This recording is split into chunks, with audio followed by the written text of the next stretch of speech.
কুফানগরের এক আল্লাহর বান্দা ছিল কুলি। কুলির কাজ দোকানওয়ালারা টাকা দিবে, বিভিন্ন বাজার থেকে মাল বুঝাই কইনা আইনা দিবে। ওই কুফানগরের কুলি আল্লাহর বান্দা, সবাই বিশ্বাস করে, সবাই আস্থাভাজন অনেক ব্যক্তিত্ব বিশ্বাস করে বিদায় দোকানের সব মানুষরা মিলিয়া টাকা পয়সা তাকে দেয়, আর সে বিভিন্ন বড় বড় বাজারের মধ্যে যায়। ওই বাজার থেকে মালগুলো খচ্চরের পিঠে করে করে করে মানুষের কাছে আইনা দেয়। কুলি যখন আল্লাহর বান্দা দোকানওয়ালারা কুলির কাছে যখন বিশাল টাকাগুলা জমা করে দিল, ওই কুলি টাকাগুলা সঙ্গে নিয়া, খচ্চরটাকে সঙ্গে নিয়া বিশাল সফরে যাওয়ার জন্য রওনা করলো। একটু দূর যাওয়ার পরে ওই কুলির সাথে একজন লোকের সাক্ষাৎ হয়ে গেল। ওই লোকটা বলে, হে কুলি, কোথায় যাইবা? বলে, অমুক বাজারে যাব। বলে, তুমি আমারে তোমার সঙ্গে নিয়ে যাও, আমি হেঁটে হেঁটে যেতে পারবো না, তুমি তোমার খচ্চরের পিছনে যদি আমারে সঙ্গে কইরা নিয়ে যাও তাহলে আমি তোমারে 1 দিনার দিয়া দিব। এবার কুলির তো মনটা বড়ই নরম। ওই কুলি আল্লাহর বান্দা, 5 ওয়াক্ত নামাজি, রোজাদার, নেক আমলওয়ালা। এই বান্দা মানুষকে বাধা ফিরায়া দিতে পারে না, মানুষকে এনকার করতে পারে না, মানুষকে ইগনোর করতেও পারে না। ওই লোকটা চিনতে পারে নাই। এই লোকটাকে বলে, ভাই ওঠেন ওঠেন, অসুবিধা নাই, 1 দিনারও লাগবে না, আমি আপনারে আবার খচ্চরের পেছনের সঙ্গে উঠাইয়া আমি আপনারে পৌঁছায়া দেব। ওই লোকটাকে খচ্চরের পিছনে লইয়া একটু দূর যাওয়ার পরে সামনে তাকায়া দেখে একটা দ্বিমুখী রাস্তা চলে আসলো। দ্বিমুখী রাস্তা মানে ওই 2 রুট দিয়াই গন্তব্যস্থানে পৌঁছা যাবে। এই রুট দিয়া গেলেও পৌঁছা যাবে, আর একটা রুট দিয়া গেলেও পৌঁছা যাবে, কিন্তু এক রুট দিয়া মানুষ যায়, আরেক রুট দিয়া মানুষেরা যায় না। আল্লাহর বান্দা কুলি বলে, রে ভাই, যেই লোক দিয়া জনসাধারণ যায় ওই লোক দিয়া আমি আমার গন্তব্যস্থানে পৌঁছবো। পেছনের লোকটা বলে, না না, প্রতিদিন তো এই রুট দিয়া যাও, আজকে এই রুট দিয়া যাওয়ার দরকার নাই, আজকে তুমি এই রুট দিয়া যাইবা, এই রুট দিয়া আমার অনেক অভিজ্ঞতা আছে, আমি ভালো করেই চিনি, তুমি যদি যাও এই রুটে ঘাসের কোনো অভাব নাই, তোমার খচ্চর খেতেও পারবে, শক্তিশালী হতে পারবে। এভাবে বলে বলে ওই লোকটা তো মনটা বড়ই নরম, কারণ বান্দা তো নামাজি, নামাজি বান্দার মনটা নরম হবে, এটাই তো স্বাভাবিক। রোজাদার বান্দার মনটা নরম হবে, এটাই তো স্বাভাবিক। নেক আমল করনেওয়ালা বান্দার মনটা নরম হবে, এটাই স্বাভাবিক। পেছনে নিয়া যখন রওনা করে, ওই যেই পিছের লোকটা যেই রাস্তা দিয়া বলেছে ওই রাস্তা দিয়া যখন যায়, একটু দূর যাওয়ার পরে আল্লাহর বান্দা দেখতে পায় সামনে আর কোনো রাস্তা নাই, বিশাল এক জঙ্গল দেখা যায়, আর ওই জঙ্গলের আশেপাশে অনেকগুলো লাশ পড়ে আছে। এবার ওই পেছনের লোকটা লাফ দিয়া খচ্চর থেকে যখন নিচে নেমে যায়, নিচে নামিয়া খঞ্জরটাকে বের করিয়া, ছুরিটাকে বের করিয়া এবার ওই লোকটাকে বলে, হে কুলি, আজকে তোরে মেরে ফেলবো, তোর খঞ্জর, তোর খচ্চরটাও আমি নিয়ে নিব, তোর কাছে যেই টাকা পয়সা আছে সব টাকা পয়সা আমি নিয়ে নিব। এই কথা বলার পরে এবার কুলি আল্লাহর বান্দার চোখ দিয়ে বেয়ে বেয়ে টপ টপ করে পানিগুলো পড়তেছে।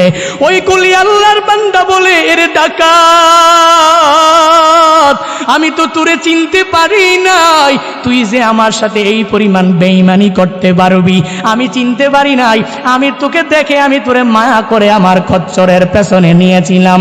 তবে শুনে নে, তুই যদি আমাকে মারার দরকার নাই, আমি জানি তোর উদ্দেশ্য আমার খচ্চর, তোর উদ্দেশ্য আমার টাকা পয়সা, তোর উদ্দেশ্য আমার সব ধন দৌলত, এই ধন দৌলত নিয়ে যা, আমার খচ্চরগুলো নিয়ে যা, আমার সব মালগুলো তুই নিয়ে চলে যা, আমারে মারিস না, আমারে মারলে আমার সন্তানাদি পরিবার পরিজন আমারে না পেলে, আমি একজন ইনকাম করি, তারা সবাই অনেক কষ্ট পাবে, কিন্তু ডাকাত তো কশিন কালেও এই কথা মানতে চায় না।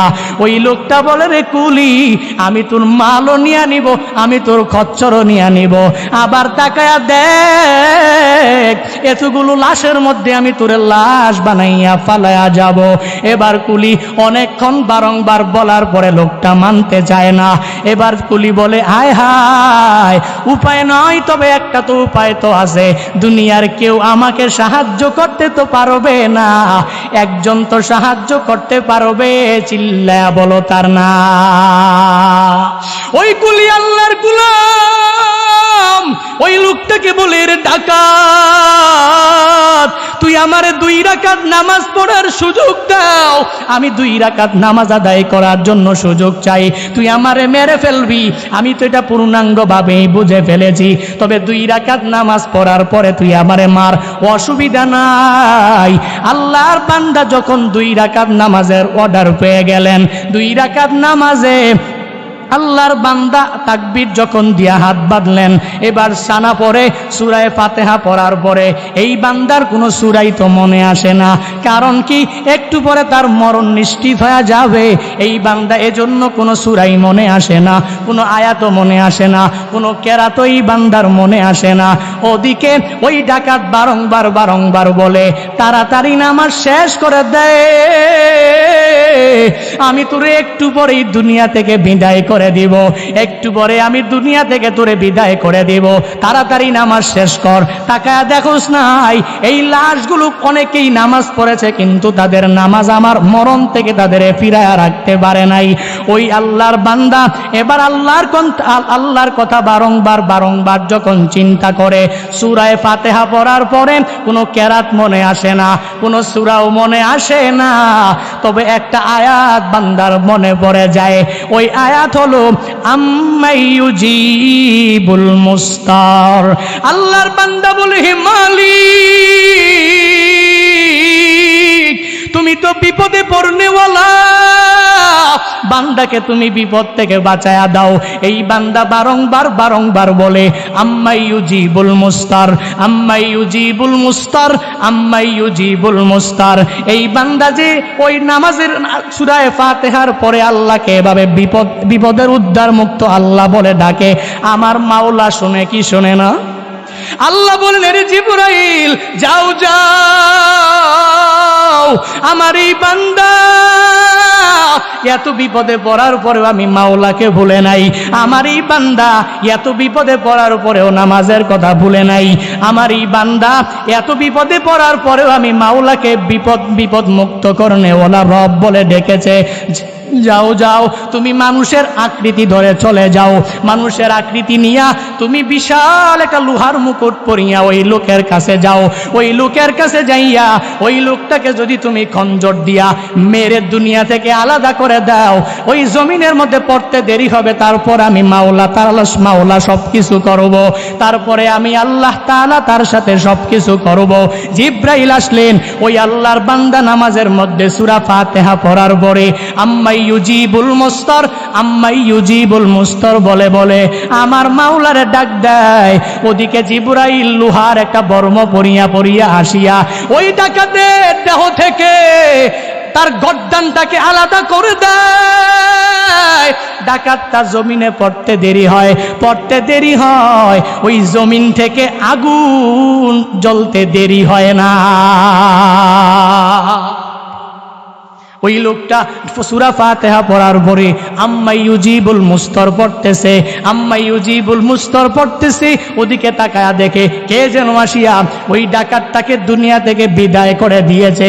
সাথে সাথে শুকরিয়াতান সেজদার মধ্যে যখন পড়ে গেছে, সেজদায় বইয়া আমার মালিকের মালিক বলে ডাক দেয়, হে মালিক, আমি তোমারে বিপদ মুক্ত রব বলে ডাক দিয়েছি, বিপদে পড়নেওয়ালা বান্দাদের জন্য তুমি সর্বাবস্থায় আছো বলে আমি ডাক দিয়েছি, তুমি আমার ডাক ফালায়া দাও নাই, তুমি আমার ডাকে পূর্ণাঙ্গ সাড়া দিয়েছ। সেজদা থেকে উঠে বান্দা আসসালামু আলাইকুম ওয়া রাহমাতুল্লাহ, আসসালামু আলাইকুম ওয়া রাহমাতুল্লাহ এভাবে যখন সালাম ফিরে নামাজ শেষ কইরা দেয়, দৌড়াইয়া ওই লোহার টুপি পরনেওয়ালা ওই লোকটার দিকে দৌড়ায়া যায়, ডাইকা পেছন দিক দিয়া বলে, হে মানুষ মানুষ তুমি কে, তোমারে তো আমি চিনলাম না, এই বিপদের সময়ে তুমি আমারে এত বড় সাহায্য করেছ, এই বিপদের সময়ে তুমি আমারে এত বড় সহযোগিতা করেছ, তুমি কে, তোমার পরিচয়টা একটু দিয়ে যাও।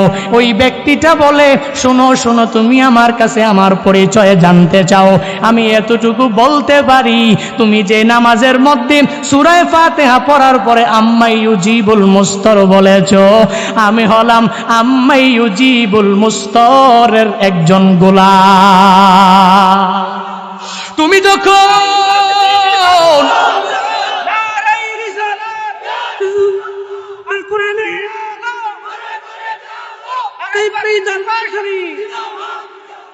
এজন্য তো বলি রে মানুষ, আল্লাহ তাআলাকে যখন বান্দা তুমি ডাকবা, ডাকার মতো ডাকতে পারলে, 5 ওয়াক্ত নামাজ যদি পড়ার মতো পড়তে পারো, দুনিয়াতেও আল্লাহ বড় বড় বালা মুসিবত থেকে তোমাকে হেফাজত করবে। আল্লাহ আখিরাতেও এই নামাজের বিনিময়ে তোমারে জান্নাতি বানায়া দিবে। কারণ বান্দা তুমি নেক আমল ছাড়া তো জান্নাতিও হতে পারবা না। আল্লাহ তো বলেছেন জান্নাতে যদি যেতে চাও তাহলে 1 নম্বরে লাগবে ঈমান, 2 নম্বরে লাগবে তোমার নেক আমল। ইন্নাল্লাযীনা আমানু ওয়া আমিলুস সলিহাতি কানাত লাহুম জান্নাতুল ফিরদাউসি নুজুলা। আল্লাহ বলেন নিশ্চয়ই যারা 1 নম্বরে ঈমান এনেছে, 2 নম্বরে নেক আমল করেছে, এদের জন্য আমি আল্লাহ জান্নাতুল ফিরদাউস রেডি করে রাখলাম। তাহলে কি লাগবে? জান্নাতে যাওয়ার জন্য ঈমানও লাগবে, জান্নাতে যাওয়ার জন্য বান্দা তোমার নেক আমল লাগবে। নেক আমল ছাড়া মাওলার জান্নাত তুমি পাবা না। এজন্য তো বলি এরে বান্দা যদি নামাজ পড়তে হয় তাহলে ইখলাস পূর্ণাঙ্গ অন্তরের মধ্যে ঢুকাও। মানুষ আমারে বড় বুজুর্গ বলবে, মানুষ আমারে বড় মুসল্লি বলবে, মানুষ আমারে অনেক বড় কিছু বলবে, না না, এই চিন্তা কশিনকালে অন্তরে আনা যাবে না। এই চিন্তা যদি ঢুকাও ওই নামাজ মাওলার দরবারে পৌঁছবে না। ওই চিন্তা যদি ঢুকাও আমার মাওলার দরবারে তোমার এই ইবাদত কবুল হবে না। পৌঁছাতে হলে ইখলাস পূর্ণাঙ্গভাবে ঢুকানো লাগবে। 3 নম্বরে আল্লাহ কিয়ামতের ময়দানে বান্দারে জিজ্ঞাসা করবে। 1 নম্বরে জিহাদ করনেওয়ালা মুজাহিদের ডাকবে আর বলবে মুজাহিদ কি নিয়ে এসেছো? মুজাহিদ যখন বলবে আল্লাহ ওই দুনিয়াতে আমি তোমার জন্য জিহাদ করে এসেছি, আল্লাহ বলবেন না না, তুই দুনিয়াতে বীর বাহাদুর সাজার জন্য জিহাদ করেছো, সান আজকে ছাড় দেওয়া হবে না, যা যা জাহান্নামে চলে যা। 2 নম্বরে আল্লাহ নামাজি বান্দাদেরকে ডাকবে আর বলবে হে নামাজিরা, দুনিয়াতে কার জন্য তুমি নামাজ পড়েছো? আমি মাওলার জন্য পড়েছো নাকি মানুষকে দেখানোর জন্য পড়েছো? তখন ওই লোকটা বলবে আল্লাহ আমি আপনাকে দেখানোর জন্যই তো পড়েছি, মানুষকে দেখানোর জন্য পড়ি নাই। আল্লাহ বলবেন না না, তোর অন্তরের খবরের ব্যাপারে আমি আল্লাহ জানতাম, চলে যাও, আজকে তুই নামাজ তোরে জান্নাতে নিতে পারবে না, চলে যাও, তুই জাহান্নামে চলে যাও। 3 নম্বরে আল্লাহ বড় বড় দান করনেওয়ালা বান্দাদেরকে ডাকবে। যেই বান্দা দুনিয়াতে দান করে করে করে বারজাকের জীবনে গিয়েছে, আল্লাহ কিয়ামতের ময়দানে ওই দান করনেওয়ালা বান্দাকে ডাকবে আর বলবে রে দান করনেওয়ালা, দুনিয়াতে কি এমন আমল তুমি আমার জন্য করে এসেছো? ওই দান করনেওয়ালা বান্দা বলবে ও আল্লাহ দুনিয়াতে মসজিদ বানিয়েছি, মাদ্রাসা বানিয়েছি, মাহফিলে দান করেছি, লাখ লাখ কোটি কোটি টাকার দান করে করে আমি অনেক নেক আমল করে আপনার দরবারে এসেছি। আল্লাহ বলবেন না রে গোলাম, না না, তুই যে দান করেছো দানের মধ্যে ইখলাস ছিল না। তুই যে দান করেছো দুনিয়ার মানুষ তোমারে দানবীর বলবে, দুনিয়ার মানুষ তোমারে সমাজ সেবক বলবে। তুই যে দান করেছো দুনিয়ার মানুষ তোমারে দেখলে সেলুট দিবে, সালাম দিবে। এই উদ্দেশ্য নিয়ে তুমি মাহফিলে লাখ টাকা দান করেছো, এই উদ্দেশ্য নিয়ে তুমি মসজিদ বানিয়েছো, এই উদ্দেশ্য নিয়ে তুমি মাদ্রাসা বানিয়েছো। আজকে আমি মাওলার কাছে তোমার কোনো প্রতিদান নাই, চলে যাও, তুমি জাহান্নামে চলে যাও। এরে নবীর উম্মতের দল, ইখলাস যদি আমার জিহাদের মধ্যে না থাকে তাহলে এই জিহাদ মাওলার দরবারে কবুল হবে না। আমার নামাজ রোজা নেক আমলের মধ্যে যদি ইখলাস না থাকে কশিনকালেও মাওলার দরবারে কবুল হবে না। তিন নাম্বারে যদি আমি দান করে যদি ইখলাস না থাকে কবুল হবে না। এর বান্দা ইখলাস নিয়ে দান করলে বান্দা তোমার কি ফায়দা হবে? শুনে নাও, হযরত ঈসা আলাইহিস সালাতু ওয়াস সালাম রূহুল্লাহ, যার লকব, যার উপাধি, ঈসা নবীর জামানায় এক আল্লাহর বান্দা ছিল, যেই বান্দা ছিল ধোপা। ধোপার কাজ কি? ধোপার কাজ হলো মানুষের কাপড় চোপড় ধুয়ে দিবে। এই আল্লাহর বান্দার এমন কোনো দোষ নাই, এই বান্দা করে নাই, সর্বাবস্থায় খারাপ কাজের মধ্যে নিমজ্জিত হয়ে থাকে। এলাকার মানুষেরা তার প্রতি পরিপূর্ণ রাগ হয়ে গেল। এই ধোপার কাছে যদি আমি নতুন কাপড়টা দেই, ধোপা আমারে নতুন কাপড়টা নিয়া অন্য একটা কাপড় সে আমারে দিয়া দেয়। এই ধোপা ভালো না, যত দোষ আছে এই ধোপার মধ্যেই নিহিত আছে। সবাই একসাথে হইয়া ঈসা নবীর দরবারে চলে যায়, যায় বলে, পয়গম্বর, এই যে একটা ধোপা আপনার এলাকার মধ্যে বসবাস করে, এই ধোপা ভালো না, এই ধোপা আমাদের নতুন নতুন কাপড়গুলো দিলে বদলায়া দিয়া দেয়, অন্য একটা কাপড় দিয়া দেয়, আবার এমন কোনো খারাপ কাজ না এই ধোপা করে না। এই ধোপার কারণে আল্লাহ আমাদের উপর রাগান্বিত হয়ে যাবে। এই কথা বলার পরে ঈসা নবী বললেন, এবার আমায় বলো আমি তোমাদেরকে কি করতে পারি? তারা সবাই বলল, ও পয়গম্বর, আপনি আল্লাহর কাছে একটু দোয়া করে দেন, এই লোকটা যাতে দুনিয়ার মধ্যে বেশি দিন না থাকে, যদি থাকে তাহলে আল্লাহ যেন হেদায়েত দেয়, আর যদি না থাকে তাহলে এখনই যাতে নিয়ে যায়, আজকেই যাতে করে তার মরণ হয়ে যায়। ঈসা নবী আমার মাওলাকে ডাক দিয়া বলে, হে মালিক, দুনিয়ার সব আমার মানুষগুলো আমার কাছে আইসা আইসা এই ধোপার নামে বিচার দেয়। ও আল্লাহ, তুমি এই ধোপাকে হয় হেদায়েত দাও। ও আল্লাহ, না হয় এই ধোপাকে আজকের মধ্যে তুমি উঠে নাও। এই ধোপা যখন আমার মাওলার কাছে যখন ধোপার ব্যাপারে বদদোয়া করে, আমার আল্লাহ নবীর কথা রাখবে কি রাখবে না? ঈসা নবী আল্লাহর কাছে এই কথা বলার পরে সবাই চলে গেল, নিশ্চিত হয়ে গেল, হয় আজকের মধ্যে হিদায়াত পেয়ে যাবে, না হয় এই ধোপা আজকের মধ্যেই মরণ বরণ করবে, মৃত্যুবরণ আজকের মধ্যেই তার হয়ে যাবে। এবার ধোপা যখন তার সারাদিনের কাজ শেষ করে কাপড়গুলো ধোয়ার জন্য একটা বিশাল ঝর্ণার দিকে আগায়া যায়, সামনে যাইতেছে, সামনে একটা ভিক্ষুক তার সামনে পড়েছে। ওই ভিক্ষুক সামনে আসিয়া চোখের পানি ছেড়ে দিয়া দিয়া দিয়া ধোপাকে বলে, এরে ধোপা, তোমার তো টাকা পয়সার কমতি নাই, টাকা পয়সার অভাব নাই, তুমি আর তোমার কাছে কি আছে, আমাকে কিছু খাবার দাও। ওই ধোপা 3টা রুটি সঙ্গে নিয়ে রওনা করেছে। এবার ধোপা যখন ভিখারি যখন ধোপার কাছে চোখের পানি ফালায়া ফালায়া চায়, ধোপা তো নিজেকে ধরে রাখতে পারে না, যদিও খারাপ কিন্তু দান করে কিন্তু ভালো। এবার ভিখারিটাকে যখন একটা রুটি তার হাতের মধ্যে দিয়া দিলেন, ওই ভিখারি বেচারা ওই ঈসা নবীর জামানার ওই ধোপার উপরে বড় খুশি হইয়া মালিকের দরবারে দোয়া করে, ও আল্লাহ, গফরাল্লাহু লাকা মা তাকদ্দামা মিন জামবিক, আল্লাহ তুমি এই বান্দার জিন্দেগীর গুনাহগুলো মাফ করে দাও। ও তাহহার কলবাক, ও আল্লাহ তুমি এই ধূপার পূর্ণাঙ্গভাবে কলবটাকে পবিত্র করে দাও। 1 নম্বরে তার গুনাহ মাফ করে দাও, অতীতের সব গুনাহ মাফ করে দাও। 2 নম্বরে তার কলবটাকে পূর্ণাঙ্গ পবিত্র করে দাও। এই দোয়া যখন ভিখারি করলো, এবার ওই আল্লাহর বান্দা ধূপা অনেক খুশি হয়ে গেল। তার কাছে আর বাকি আছে 2টা রুটি, 1টা রুটি তো ভিখারিরে দিয়া দিয়েছে, 2 নম্বর রুটিটা যখন আবার দিয়া দেয়, ওই ভিখারি খুশি হয়ে যায়।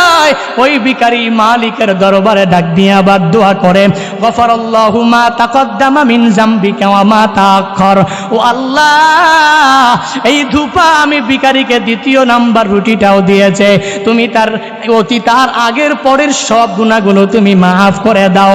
আল্লাহর বান্দা ধূপা তার উপরে আরো অনেক খুশি হয়ে যায়। 3 নাম্বার রুটিটা যখন ভিখারিরে আবার দান করে দেয়, এবার ওই ভিখারি মনের মধ্যে প্রশান্তি নিয়ে আল্লাহর কাছে দোয়া করে, হে মালিক, ঠিক ধূপার কাছে আমি একটা রুটি চাইলাম, একটা রুটি দিয়া দিল। দ্বিতীয়বার যখন রুটি চাইলাম, দ্বিতীয়বার রুটিটাও আমারে দিয়া দিল, তৃতীয় রুটিটাও সে আমারে দিয়া দিল। ও আল্লাহ, এই বান্দারে তুমি পূর্ণাঙ্গ হেফাজত করে নাও। হাফিজাকাল্লাহু তাআলা আন বালিয়াতিস সামা। ও আল্লাহ, আসমানের সব বালা মুসিবত থেকে তুমি তারে মাহফুজ করে রাখো, আসমানের বালা মুসিবত থেকে তুমি তারে বাঁচায়া রাখো। ও আল্লাহ, আর তারে জান্নাতে একটা সুন্দর বালাখানা দিও।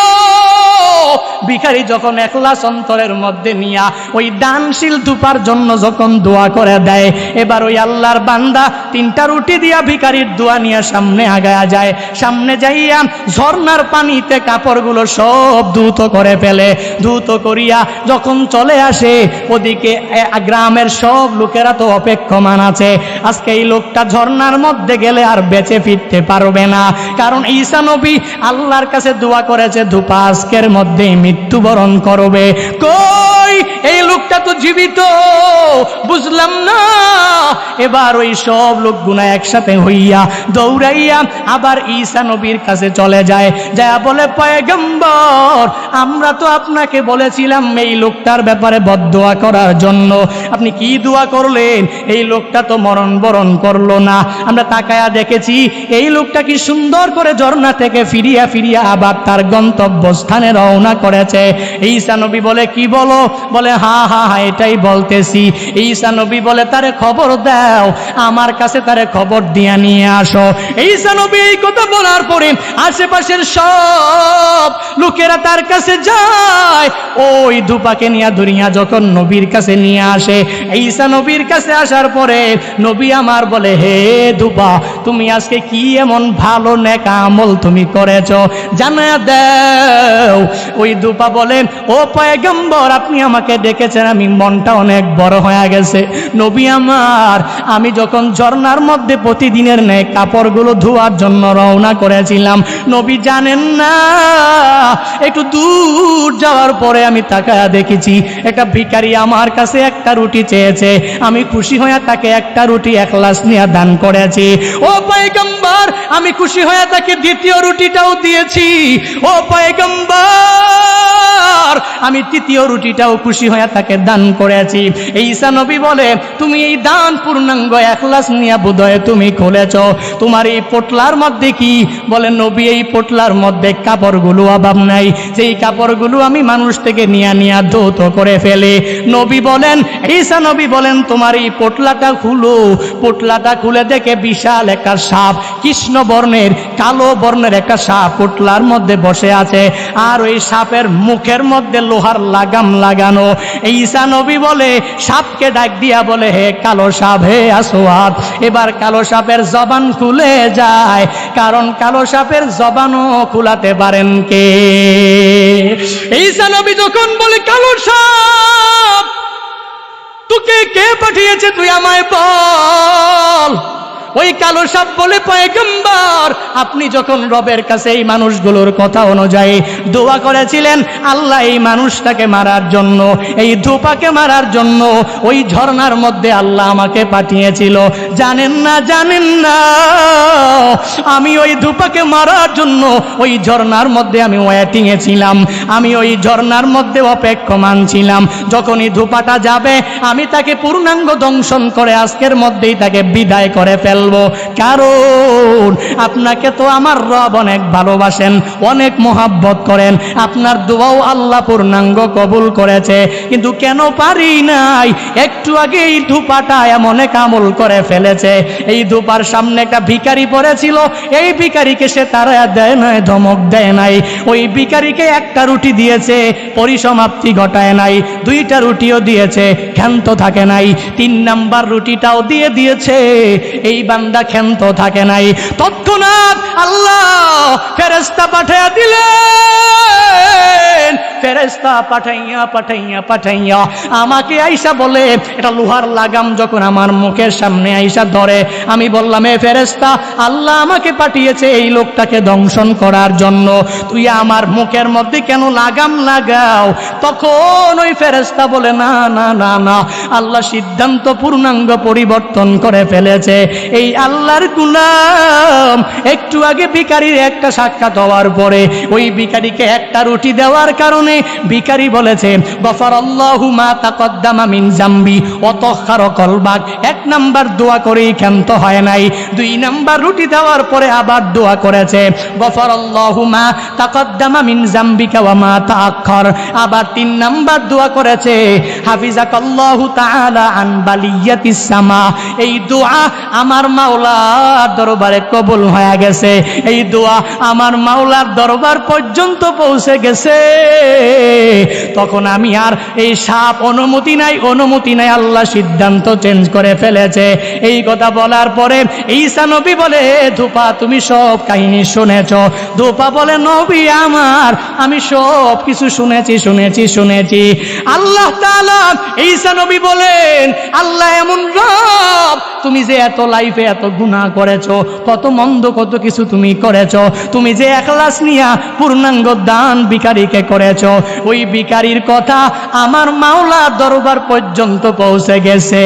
আমার মাওলাও তোমার ইহকালীন জিন্দেগীর অতীতের সব গুনাহ আল্লাহ ক্ষমা করে দিয়েছে। ইয়া ইলাহি তো মেরা মাবুদ হায়, ইয়া ইলাহি তো মেরা মাশূক হায়, ইয়া ইলাহি তো মেরা মাবুদ হায়, ইয়া ইলাহি তো মেরা মাশূক হায়, ইয়া ইলাহি তো মেরা गफ्फारो है, या इलाही तो मेरा सत्तारो है, या इलाही मी कुनत शम्सु कमर, या इलाही मी कुनत शजरो हजार, या इलाही मी कुनत अर्दो समा, या इलाही मी कुनत जाऊ হাওয়া। সুতরাং নামাজ হবে কার জন্য? রোজা রাখবো কার জন্য? আমার হজ হবে কার জন্য? আমার সব নেক আমল হবে কার জন্য? আমার জিহাদ, আমার নামাজ, আমার রোজা, আমার নেক আমল, আমার দান সদকা, আমার লাইফের সব কিছু একজনের জন্যই হবে। চিল্লায়া বলো তার নাম।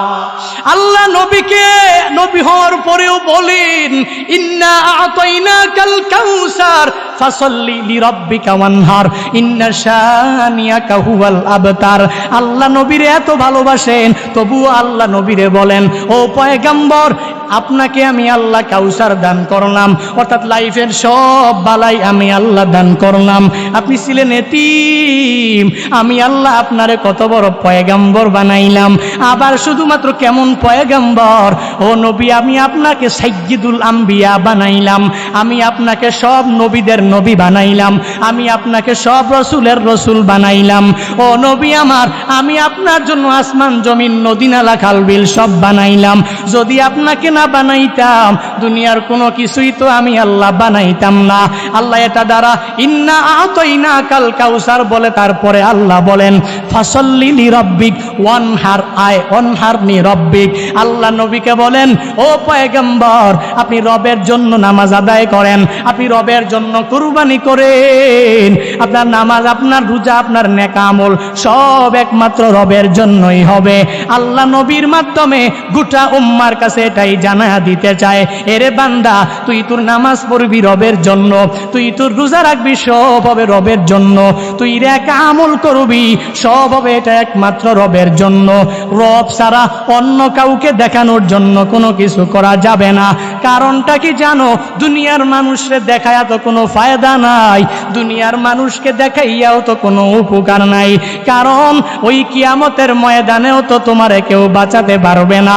ওই কিয়ামতের ময়দানে এই মানুষগুলো তোমার কাজে আসবে না। কত যুবক আল্লাহর গোলাম টেলিফোন করে করে বলে, হুজুর আমি নামাজ পড়লে এলাকার মানুষেরা আমারে নিয়ে কটাক্ষ করে, আমার বন্ধু বান্ধবেরা আমারে মোল্লা হঠাৎ মোল্লা বলে গালি দেয়, আমি জুব্বা পড়লে সবাই আমারে দেখতে পারে না, আমারে পিসাব পিসাব বলে গালি দেয়। যদিও আমি নামাজ পড়ি, মানুষ আমারে দেখলে অনেকেই আমারে অনেক কিছু বলে।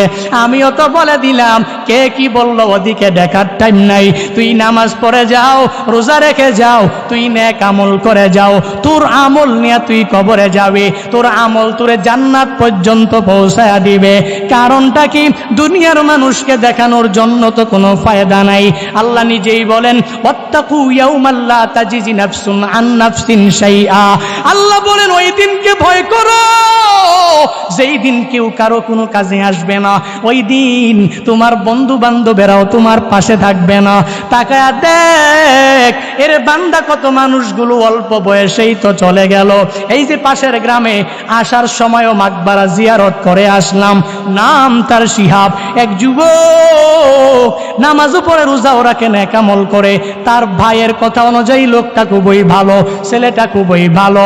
আবার বলে, হুজুর আপনার বয়ান আর বড় বড় বক্তাদের বয়ান ডাউনলোড করে করে করে করে করে শুনে এই যুবক আল্লাহর বান্দা নিয়ত করেছে আমাকে একটা মাহফিলে দাওয়াত করবে, টাকা পয়সাও জোগাড় করেছে।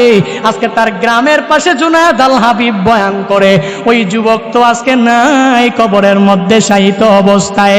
এর বান্দা ওই কবরের মধ্যে যদি নেক আমল নিয়ে যদি যাইতে পারে তাহলে কবর হবে ভালো, যদি নেক আমল নিয়ে না যায় কবর ভালো আচরণ করবে না।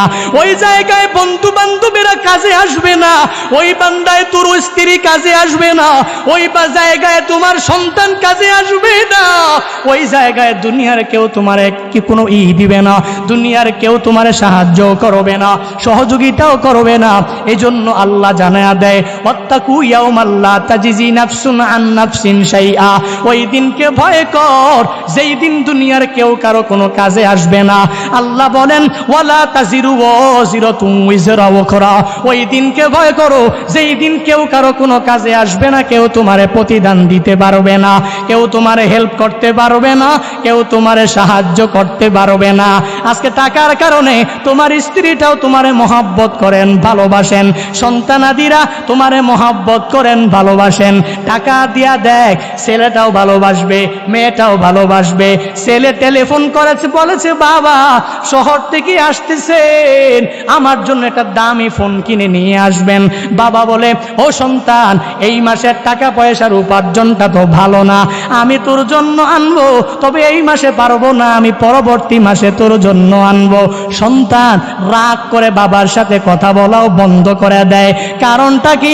এই দুনিয়াতে সব মানুষগুলা তোমার যে ভালোবাসে স্বার্থের জন্যই ভালোবাসে। আর আমার মাওলার যেই ভালোবাসা, আমার মাওলার ভালোবাসায় কোনো স্বার্থ নাই, অভাবও নাই। আমার মাওলার দিকে আগায় যাও রে মানুষ, আমার মাওলার দিকে এখনো সময় আছে, আগায়া যাও। ওই মাওলার ভয়, ওই মাওলার চিন্তা নিয়ে নিয়ে নিয়ে আগায়া যাও। এই জন্য বান্দা বারংবার বলি, যেই আল্লাহর অভাব নাই, যেই আল্লাহর স্বার্থ নাই, ওই আল্লাহকে পাওয়ার জন্য বান্দা কেন তুমি নামাজ পড়ো না?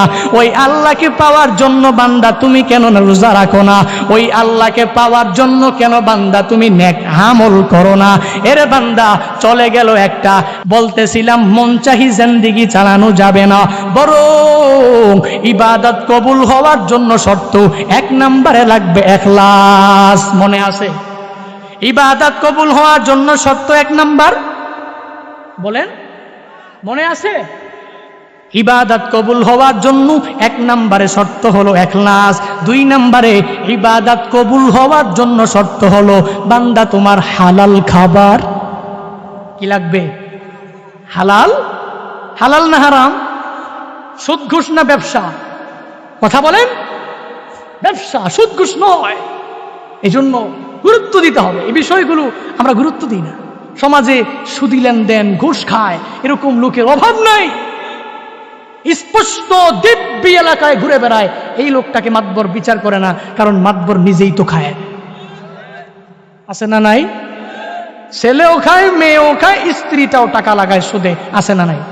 চক্রবৃদ্ধি হারে সুদ খায়। হায় হায়। আবার নামাজও পড়ে, রোজাও রাখে, নেক আমল করে। মন চাহি ইবাদত করলে হবে না। ইবাদত কবুল হওয়ার জন্য শর্ত তিনটা। 1 নম্বরে ইখলাস, 2 নম্বরে তো হালাল। এই হালাল সর্বাবস্থায় খেতে হবে। হালাল খাবার উপার্জন ছাড়া মালিকের যত ডাকবো ডাকতে পারবো, কিন্তু মাওলার দরবার পর্যন্ত পৌঁছবে কথা বলেন। এই জন্য ভাইরা, যদি মনে করেন সুদি লেনদেন করলে অনেক অল্প সময়ে টাকাওয়ালা, অনেক অল্প সময়ে বাড়ির মালিক, অনেক অল্প সময়ে দামি গাড়ির মালিক হওয়া যায়, মনে রাখবেন সুদের টাকার মধ্যে আরাম নাই। ঠিক কিনা? আপনি চেক করবেন, যারা যারা সুদ খায় এদের গায়ে লাগতে পারে, অথবা নিজে নিজে নিজে চিন্তা করতেছে, হায় হায় কি করতেছি। সর্বাবস্থায় খেয়াল রাখবেন, আপনি সুদি লেনদেন করলে, যদিও আপনি টাকাওয়ালা, যদিও বিশাল বাড়ির মালিক, যদিও গাড়ির মালিক, উপায় নাই। তাকায়া দেখেন পরিবারের মধ্যে শান্তি। মেয়ে কথা শুনে না, ছেলে কথা শুনে না, স্ত্রীও কথা শুনে না, কেউ কথা শুনে না। শুধুমাত্র একমাত্র কারণ হলো এই বান্দার উপার্জনে হালাল নাই। সুদি লেনদেন দিয়া যতই যাই কিছু করে, এত টাকাওয়ালা হয়েছে, এত বড় ধনী হয়েছে, কিন্তু লাভ কথা বলে না কেন? অথচ গরিবের দিকে তাকায়া দেখেন, গরিব, টাকা নাই, পয়সা নাই, কোন রকম দিন মজুর, ডে লেবার, সে সুদ লাগাবে দূরের কথা, টাকাই তো নাই। ডে লেবার, দিন মজুর, দিনে আনে দিনেই খেয়ে ফেলে। এই শ্রমিকটা কষ্ট করে, দেখবেন তার পরিবারের মধ্যে শান্তির কোনো অভাব। এজন্য বারংবার বারংবার বলি, কোরআন, হাদিস, ইজমা, কিয়াস, শরীয়তের যে বিষয়গুলো, এগুলো নিয়ে থাকার চেষ্টা করেন। নিজের ছেলেটাকে অতিরিক্ত বেশি খাওয়ার জন্য আপনি ইঞ্জিনিয়ার বানালেন, কোনো অসুবিধা নাই, তবে প্রথমে আগে কোরআনের শিক্ষাটা দিয়ে দেন। কশ্চিনকাল এই ছেলে বড় হয়ে সুদি লেনদেন করবে না, মানুষের ফাইল আটকাইয়া ঘুষ খাবে না। ম্যাজিস্ট্রেট বানান, বড় উকিল বানান, আপনি যাই বানান, অসুবিধা নাই, তবে প্রথমে কোরআনের শিক্ষাটা দিয়ে দেন। কশ্চিনকাল